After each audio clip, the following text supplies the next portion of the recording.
តើបងប្អូនអរគ្នាយើងញ៉ាំសាច់រាល់ថ្ងៃអញ្ចឹងហើយយើងអត់ដឹងថាស្លអីញ៉ាំបងប្អូនសាកមុខម្ហូបនេះធានាថា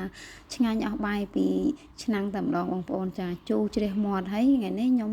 ស្លជាមួយនឹងផ្កាអង្គាដីលាយជាមួយនឹងផលិតបន្តិចផងដែរបងប្អូនដោយសារតា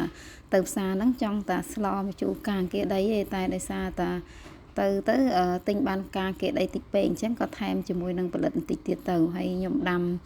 ទឹកហ្នឹងមានដាក់កូរក្រៃដែងទឹកក្រូចហើយមានដំខ្ទឹមមកកពឹសទៅដែរបងប្អូនអរគ្នាបន្ទាប់ពីទឹកពុះហើយខ្ញុំចាប់ផ្ដើមជ្រុំជាមួយនឹងប្រហុកហើយនឹងអំពិល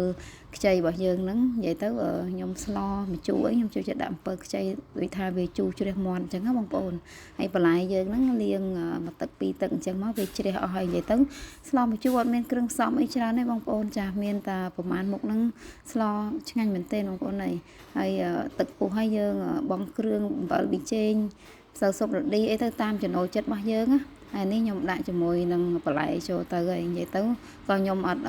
ស្ងោរឲ្យវាលួយពេកដែរបងប្អូនអរគ្នាមកពុះអញ្ចឹងទៅខ្ញុំបន្លត់ឲ្យខ្ញុំដាក់ជាមួយនឹងម្អមចូលទៅហើយឥឡូវម្ហូបយើងបានឆ្អិនហើយរសជាតិគឺយើងយកមកជូរជ្រះមាត់អញ្ចឹងបងប្អូនចាសម្រាប់បងប្អូនចូលចិត្តជូរទេយើងមិនបាច់សូវដាក់ជូរពេកក៏បានដែរនិយាយថាឈ្ងុយមែនទែនបងប្អូនហើយញ៉ាំមួយផ្លេតហ្នឹងអស់បាយមួយចាននិយាយទៅញិចម្ទេសហឹលទៀតឆ្ងាញ់តែម្ដងអញ្ចឹងទេបងប្អូនដែលថាអ